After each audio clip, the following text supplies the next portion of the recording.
I'm Coleman Mummery. I'm from Cody, Wyoming. Right now, I'm working on this body of work. It's made out of plastic and concrete, polyurethane foam, dirt, rocks, dead branches.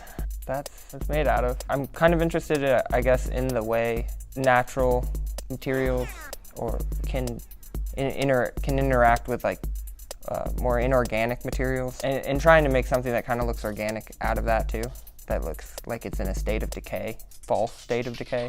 Try to really make them look like what they're not. I like kind of trying to take something from that seems very messy and organic to me, or just kind of look very nice. Putting it in a context where it's like isolated away from the rest of the.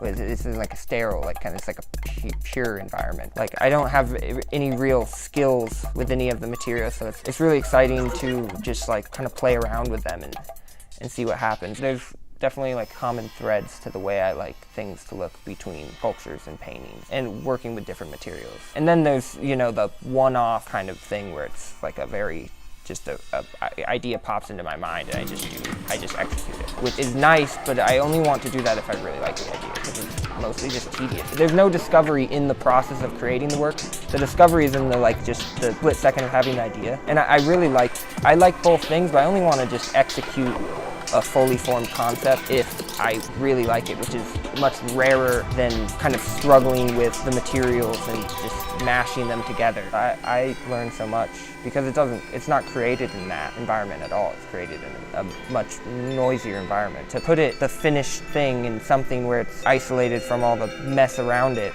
that would normally be around it is exciting for me to see how it works in my mind. I think about it in that context often, and it's a public thing, so it's about other people viewing it and me seeing how they react. The audience's perception of my work is so different from mine because their perception in general really just is. I don't even know if they're actually seeing the same thing.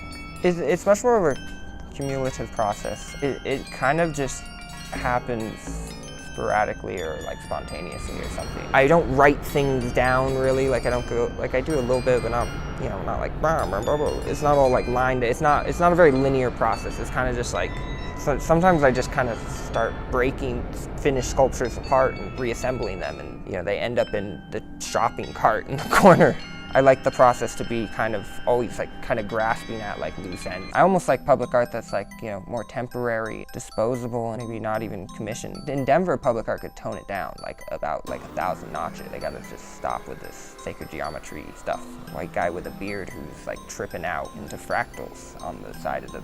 I don't like that. Maybe public art could just kind of take a cue from minimalism or something, and kind of just chill out. Just very simple and pleasing is what I really like from, I guess, that type of the standard type of public art. But I think art can exist outside the gallery in a much different way. That's more like exhibitions, like gallery exhibitions, just without the gallery. I've been fortunate to be involved in a couple of things like that. And that's just something I've just stolen from people way more talented than myself. I've just stolen that idea that that's a good thing. Not stolen it, but I, prescribe to that. It's nice that you don't even know it's art, I kind of want, public art, you shouldn't even know it's, almost shouldn't even notice it. It's a little Easter egg or something, kind of similar to scavenger hunt thing, where it's you almost just have, that's what I would want to do. It's almost I would want to make a public art Easter egg that you're looking at and you're what is that thing there? Maybe it doesn't look like anything. Maybe you climb up 30 feet on a fence to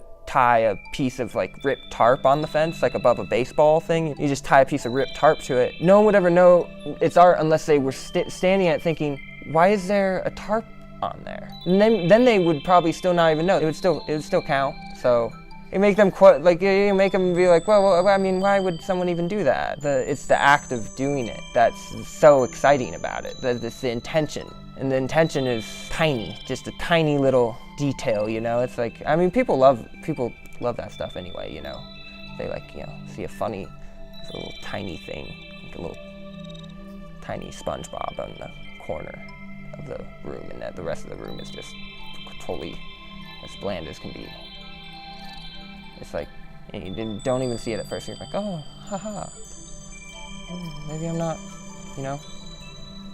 getting it all first try. I think that's exciting to me.